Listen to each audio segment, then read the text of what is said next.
In this episode of Cars from Japan, presented by Cars from Japan, I get to drive a Honda NSX for the very first time.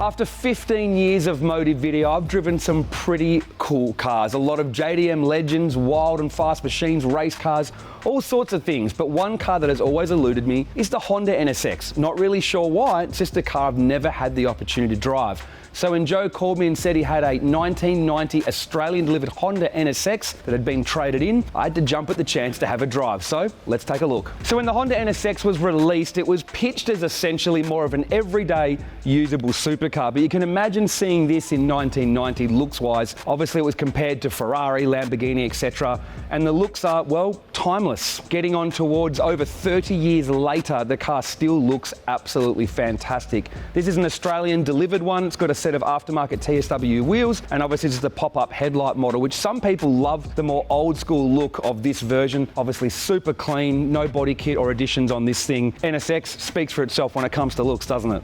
Being a 1990 Australian delivered model, this has the 3-litre V6 VTEC engine with 201 kilowatts. It's not a powerhouse by any means, but obviously plenty of RPM range to work with VTEC, and more than enough power for a car that only weighs under 1,400 kilos. And you just got to remember, you've got to compare this to other cars from 1990, not cars from 2024. So for back then, the performance was considered pretty good compared to other things around it, but obviously by today's standard, most supercars have more like double this power. But I am looking forward to driving it. Aftermarket pod filter, aftermarket exhaust system means it should make some pretty good Honda VTEC noises. So the interior of the NSX is, well, you know what? For a car from 1990, if you compared it to other cars of that era, it's very good. Certainly a better place to be than an R32 GTR. Has the sports car feel in terms of its layout and your seating position.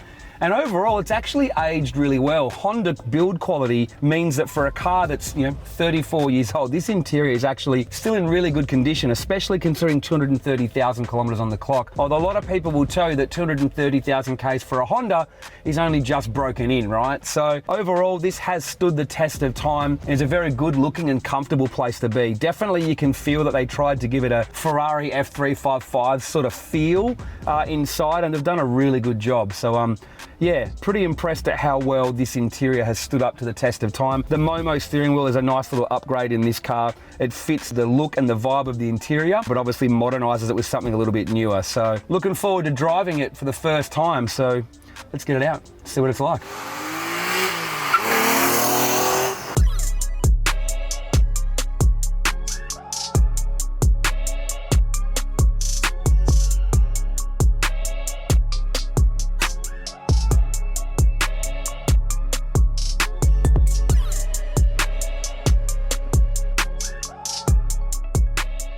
I can't believe after 20 years in the car scene that I still haven't driven a Honda NSX until right now. You forget that it's a 1990 model car. I mean, just look at the thing. It looks unbelievable. Sitting in it straight away, it has a vibe. It feels like, I guess, a 90s supercar, but at the same time, still a timeless design that looks good now. So starting it up, if you've ever driven like an old school Porsche or an F355, it just has a similar vibe to those cars. Now, I've obviously read so many reviews and seen so many videos in NSX. Some people rave about it, while other people say it's a little bit underpowered for a supercar, therefore not making it worth the money. But then you've got other people that say, if you worry about the horsepower in this car, you're overlooking what this car is really all about, which is the chassis and being an analog driving experience. Art and Center was involved with the build. So let's go see what it's like to drive, shall we? Because that's really what matters.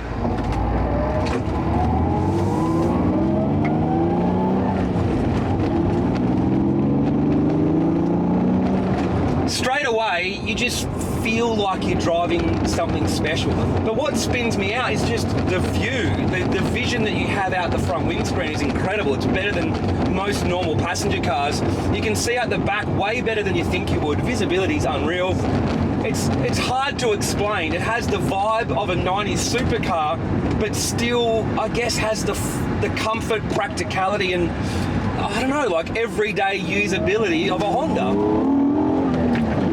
And it hasn't got power steering, and so that's one of the first things you notice, but the chassis just feels so light that just doesn't really matter. You know, we're onto a twisty road now. You can, I guess with this car, 230,000 Ks on, you can feel the suspension. You know, it's got some wear, but overall it still feels pretty tight for a car of this age and this many kilometres. So we come into this section of road that we use quite a fair bit that's nice and smooth.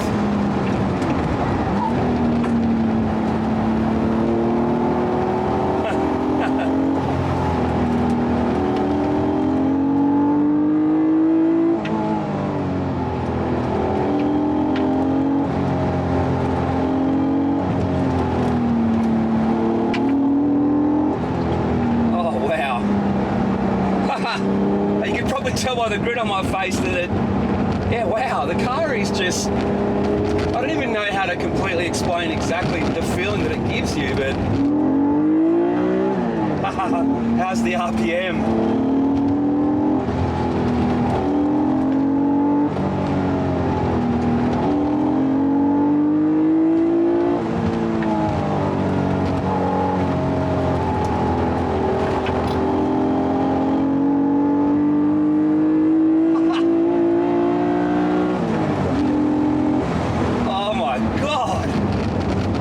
The hype is real on an NSX. I don't even know how to tell you guys exactly the feeling this thing gives you, but it's just, I don't know, you just got goosebumps driving that thing through there like that.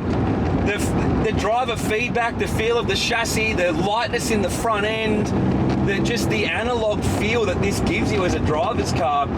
You don't, it's true, you don't care about how much power it has in a straight line once you hit a piece of road like that in this thing. It is just, man, talk about smiles for miles. This thing is, driving this thing through a nice flowing twisty piece of road is just automotive nirvana. Probably the best thing I can compare this to is, well, the Porsche 911. They don't have ridiculous power. They're also a naturally aspirated 6-cylinder, but the chassis in those things is unbelievable. And the chassis in this thing is just magic. Even with 230,000 Ks on it, you know that it could probably do with a couple of fresh bushes and probably some fresh shocks in it, and it still just feels magic. And you don't need to be driving at 10 tenths to feel that magic either. You can just stay in second gear. The gears are so long in this, I will say, but this section of road through here is just magic. Oh, so good.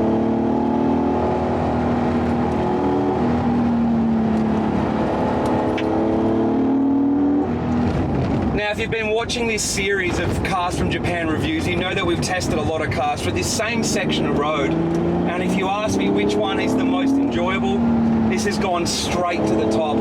Even driving it at sort of 7 tenths or whatever, it is just, oh man, the driving feel is just, oh dude, this is so good.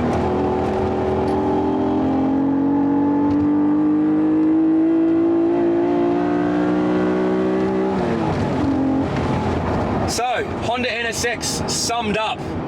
It is a very special car and the hype is real.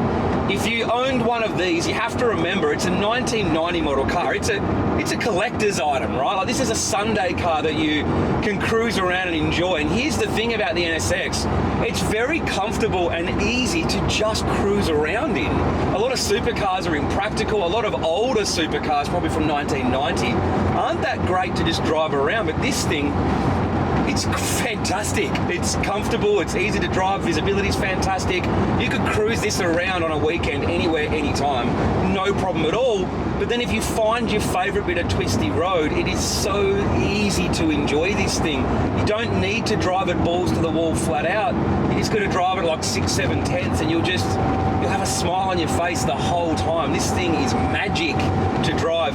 And this has 230,000 Ks on it. Imagine if it had fresh shocks and fresh bushes and fresh everything in it. It would be unreal. I'm glad that everything I heard about the NSX was right, and I'm glad I wasn't let down after hearing so much hype about this car. Would I own one? Yes, yeah, I would. This would just make for a fantastic weekend car that you can stare at when you come home, and you know, you're looking at one of the most beautiful cars ever made. It's timeless looking design.